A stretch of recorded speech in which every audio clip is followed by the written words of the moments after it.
নজর রাখবো এক মর্মান্তিক ঘটনায়। আমি বেঁচে থাকতে যে মূল্য দিতে পারলো না, সে যেন আমার লাশের পাশে না কাঁদে। নিজের ফেসবুক স্ট্যাটাস দেওয়ার পর ঘর থেকে উদ্ধার ঝুলন্ত দেহ। নিহতের পরিবারের দাবি, গলায় ফাঁস লাগিয়ে আত্মঘাতী হয়েছেন শিবপুরের গোলাম হোসেন সর্দার লেনের ওই যুবক। জানা যাচ্ছে, বছর 16 এক কিশোরের সঙ্গে ওই যুবকের প্রায় 1.5 বছর ধরে প্রেমের সম্পর্ক ছিল। এই কিশোরের আরও এক প্রেমিক রয়েছে। প্রেম করার নামে ওই কিশোরী যুবককে নানানভাবে ব্ল্যাকমেল করত বলে অভিযোগ। শুক্রবার বিকেলে ওই কিশোরী যুবককে ফোন করে ডাকে। তারপরই বাড়িতে এসে রাজা অর্থাৎ ওই যুবক গলায় ফাঁস লাগিয়ে আত্মঘাতী হন, এমনটাই দাবি পরিবারের।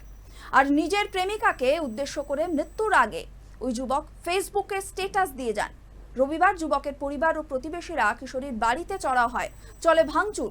ওই কিশোরীর বাড়ি যখন ভাঙচুর হয়, তখন অবশ্য তাদের বাড়ি তালা বন্ধ ছিল। কিশোরী ও তার পরিবারের লোকজন কেউ বাড়িতে ছিলেন না।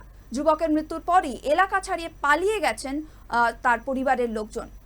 এদিকে এদিন ভাঙচুরের সময় খবর পেয়ে পরিস্থিতি নিয়ন্ত্রণে আনতে ঘটনাস্থলে ছুটে যায় শিবপুর থানার পুলিশ। ওই যুবকের পরিবারের অভিযোগ খতিয়ে দেখে ঘটনার তদন্ত শুরু করেছেন তারা।